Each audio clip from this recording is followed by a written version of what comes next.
நாட்டுக்கோழி மிளகு வறுவல் பண்ணுறதுக்கு ஒரு மண் சட்டியில் ஒரு குழிக்கரண்டி அளவுக்கு நல்லெண்ணெய் விட்டுக்கலாம். அதில் ஒரு பட்டை, 2 கிராம்பு, ஒரு ஜாதிப்பத்திரி, அதோட ஒரு ஏலக்காய், நட்சத்திர பட்டை போட்டு லேசாக வதக்கிட்டு, அதோட சின்ன வெங்காயம் 10 சின்ன வெங்காயத்தை பொடி பொடியாக கட் பண்ணியிருக்கேன், அதையும் போட்டு வதக்கிட்டு அதோட கொஞ்சம் கருவேப்பிலை சேர்த்துடலாம்.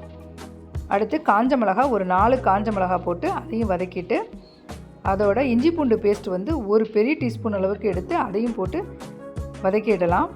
இதை வதக்கிட்டு அதோட பெரிய வெங்காயம் 2 பெரிய வெங்காயத்தை இந்த மாதிரி கட் பண்ணி அதில் லேசாக உப்பு ஒரு 1/4 டீஸ்பூன் அளவுக்கு உப்பு போட்டு அதை நல்லா வதங்கணும். அதை வதங்கிட்டுருக்கையிலேவும் பச்சை மிளகாய் 4 பச்சை மிளகாய் கீரி போட்டு அதையும் வதக்கிட்டு, அதோட 3 டீஸ்பூன் அளவுக்கு தனியாத்தூள், 1 டீஸ்பூன் அளவுக்கு ஜீரகத்தூள், ஒரு 1/2 டீஸ்பூன் அளவுக்கு மஞ்சத்தூள் போட்டு வதக்கிட்டு, இதில் ஒரு 1/2 டீஸ்பூன் அளவுக்கு மிளகுத்தூள் போட்டு வதக்கிட்டு, இப்போ க்ளீன் பண்ணி வச்சுருக்க நாட்டுக்கோழியை போட்டு இந்த மாதிரி பரட்டி விட்டுறணும்.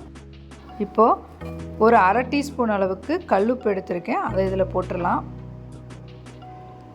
போட்டுட்டு லேசாக பரட்டி விட்டுட்டு அதோட 1 டம்ளர் அளவுக்கு தண்ணி ஊற்றி